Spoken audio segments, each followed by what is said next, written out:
Konnichiwa minna. Hello everybody. Welcome to chapter 3 of issue 2. So, let's get started. This is definitely going to be a longer chapter, which I don't mind, and I hope you guys don't mind either. So, chapter 3. Later, Oliver Rose guided his tour group onward to a wide overpass. From it hung more dome-shaped wigwams in wooden buildings with glass panels. Below was a ridge where a horde of giant mushrooms were talking near an octagonal building with twin towers on either side. "Do you guys see the building there between the two towers?" he said. "I live in an apartment flat on the second floor." Exclamations resounded from the group as they approached the 6-story building. There are conference halls in each tower of the guild meetings. You can usually find me at the ladder of the high-rise of most evenings. Unlike a lot of other houses, it's actually quite basic, but it serves as a purpose well and doubles as our kind of Oval Office. As for the buildings, they appear upside down, he said, his gaze moving in arch. They actually contain normal living spaces in rooms, with every right side up.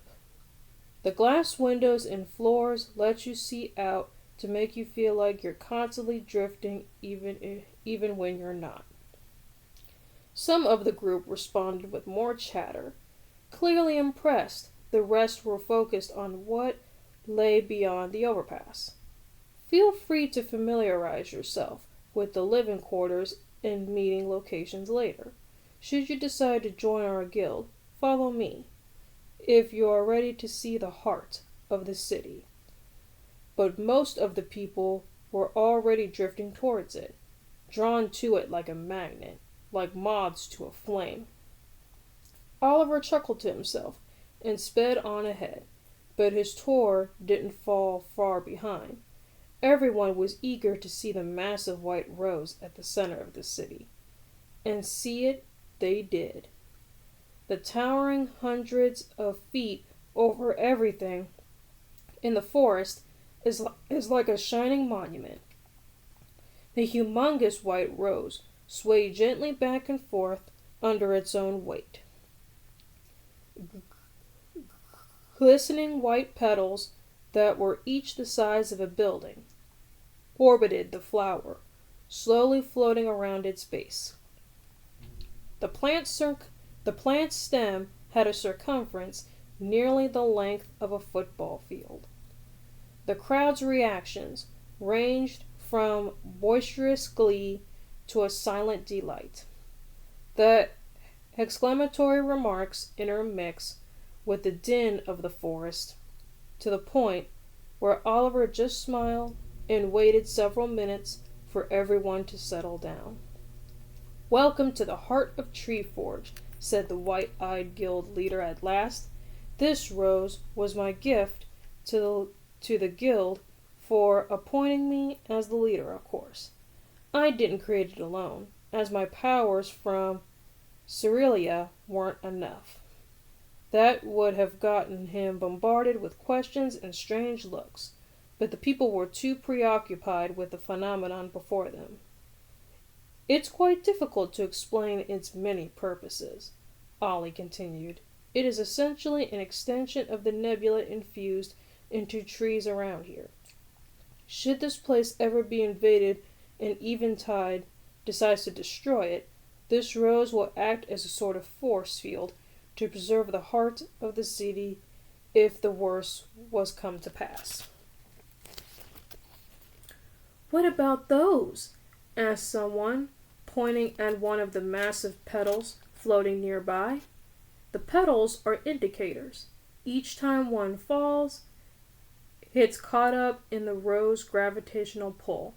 And yes, it has its own gravitational pull," he said as some people got too close and had to forcefully will themselves away from it.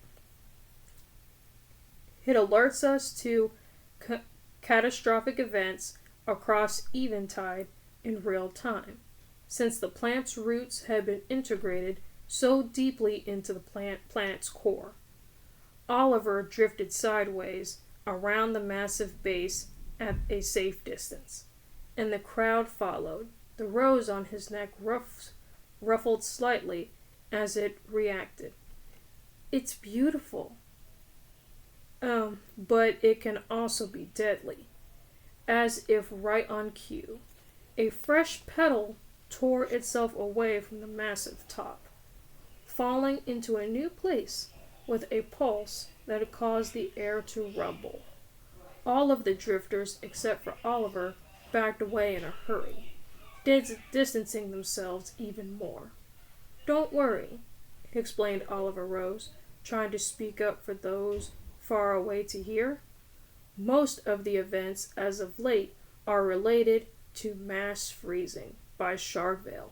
In fact, this guild mainly exists because of them. I'm here mostly to see it through, that Shardvale is stopped, because they're doing the worse than destroying the planet. But then another Treeforge drifter in green robes approached Oliver in a hurry. Ollie, we've marked a new location that would overrun by the approaching ice. Where? Asked Oliver, turning towards the messenger. He held up a hand in an attempt to erase the panic spreading through the crowd.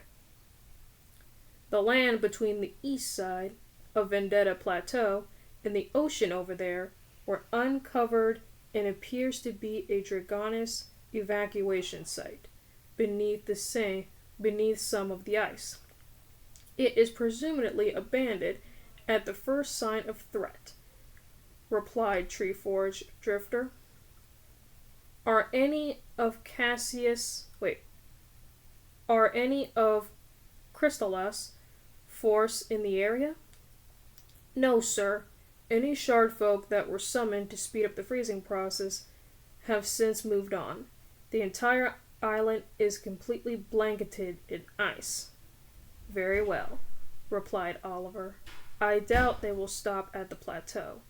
To take who you need, and set up a temporary blockade on the side of the mountain.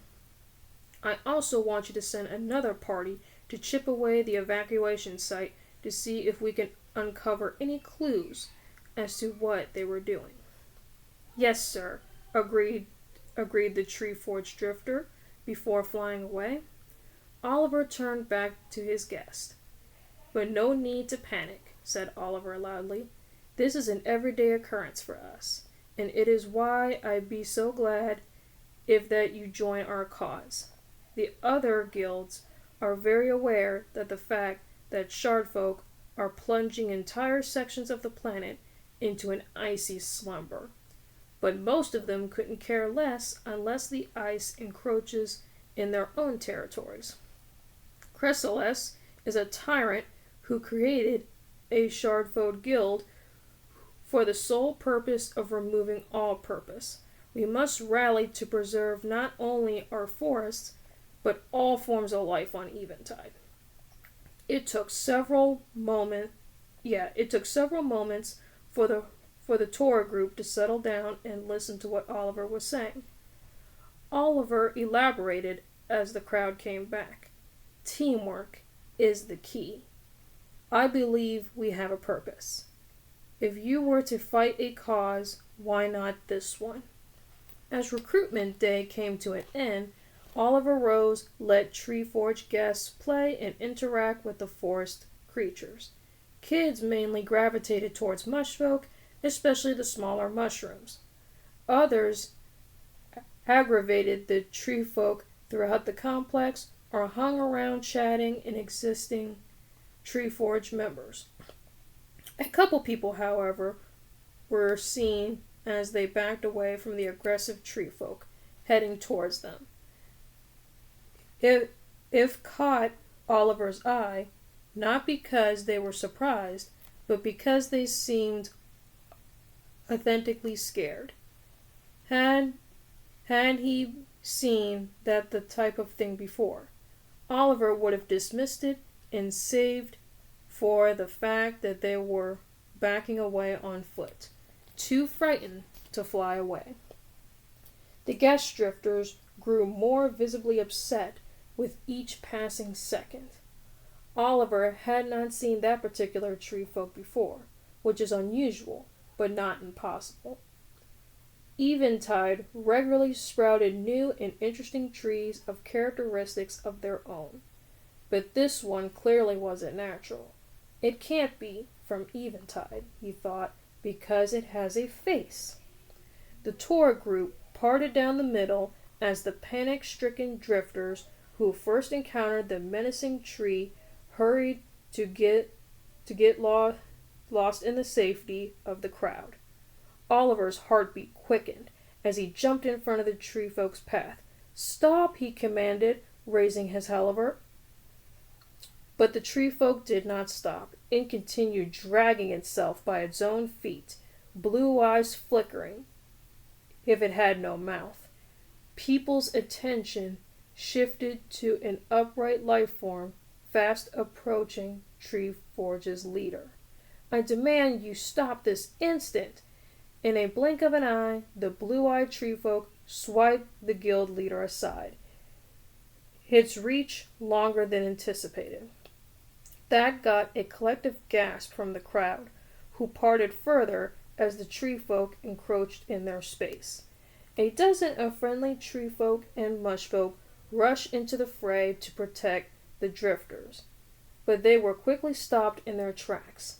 The blue-eyed creature flexed and sent flashes of bright blue energy through its veins or tubes on display for all to see. As the light faded and surrounding creatures sunk low to the ground, stunned as their bodies were swapped of energy and transferred into their attacker. Alarm, the fear, rippled through the crowd as the enemy tree folk raised an arm to strike again as it walked. Oliver had no time to summon anything. He lurched out between the creature and the crowd, the rose on his neck blooming larger than ever. The monster struck again, this time slashing Oliver across the face, drawing blood. Hif raised its other arm to strike the fast, retreating mob of people, but Oliver Rose was already there. He once again threw himself between the monster and his guest, but this time he moved on a field of wind. Vines raced across his limbs and dug into the ground, raising him higher on the tendril-like cords. In no time, he exercised his power to throw up a wall between him and the rogue tree. The wall pulsed with energy in a leaf-like pattern. Only once before, it came crumbling down. The tree folk with blue eyes reached up and grabbed Oliver in a death grip as people screamed and fled. Other Tree Forge drifters had seen the danger when the wall came up, immediately arrived on the scene. "Summon something to destroy it quickly," Oliver tried to say, but found his mouth covered by wood when the tree folk tightened its grip. The monster battered him, slamming him against the ground and nearby trees over and over without letting go. Hang in there, Ollie," heard one of the guild's mates called out, but he was slammed again against a nearby tree that shuddered and fell to the ground as its energy was leached. Oliver's vision darkened as it heard a harsh ringing in his ears. The rampaging tree folk raised Oliver to its face as if to look at him one last time before he killed him. Oliver Rose focused hard enough to see through the menacing blue eyes that bore into him like a creature's never could. There was something behind the monster's gaze that felt human. "Is this how it ends?" was the final thought that crossed the young guild leader's mind. And then nothing. The world went black. He's coming to. Stand back. Oliver heard people shouting over him as he woke from the painful dream. Mr. Rose, can you hear me? How many fingers am I holding up? The world was spinning, and Oliver felt as though he might vomit. Mariah, he mumbled, slowly waking at last. 2 of the 4 medics standing over him immediately took off in a hurry at the first sign. Their guild leader was going to be okay. There was a collective sigh of relief from the others, one filled with surprise and desperation. What's going on? Sir replied with a medic drifter, helping him to carefully sit up. You've been out for nearly 36 hours. Dang, that's almost like 2 days. We're so glad you're awake. I was out where? You were out. Out as in blacked out. You were in a coma, sir, said the medic, more frantically than before. It took a moment for Oliver to process everything against his pounding migraine. He could literally hear his own heartbeat, along with a ton of noise in the background. It sounded like fighting and explosions. Sir, did you hear what I said? Did you say I've been out for days? That's correct, sir. The entire guild has been assigned shift to keep that creature at bay. Creature? Right. He was on eventide, tethered just like everyone else.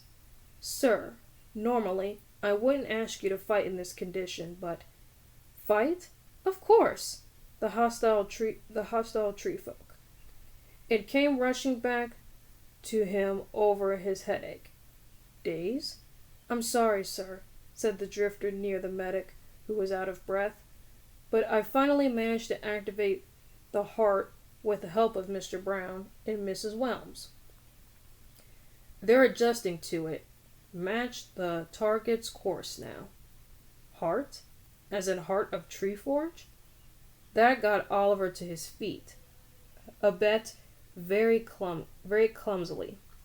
Memories of this beating by the tree folk played over in his mind like a horror movie. Everything still hurts. How is that monster still here? But Oliver answered his own question as everything came back into focus. He peered out over the hill and saw thousands of drifters, his entire guild, battling against the mouthless, blue-eyed tree folk.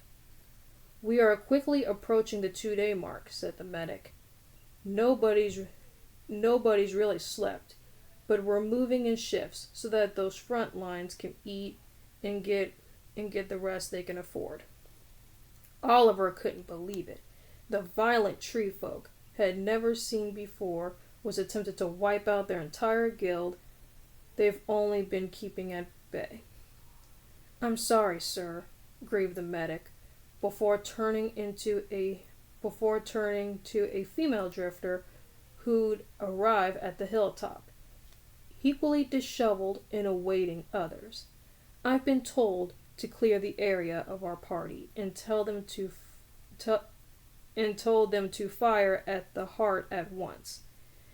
It's Ollie, corrected the guild leader, ignoring the shifting attention spans. Wait, are you guys going to use the rose to... Yes, the healer interrupted. We didn't think we'd be able to activate the flower without you, sir, but...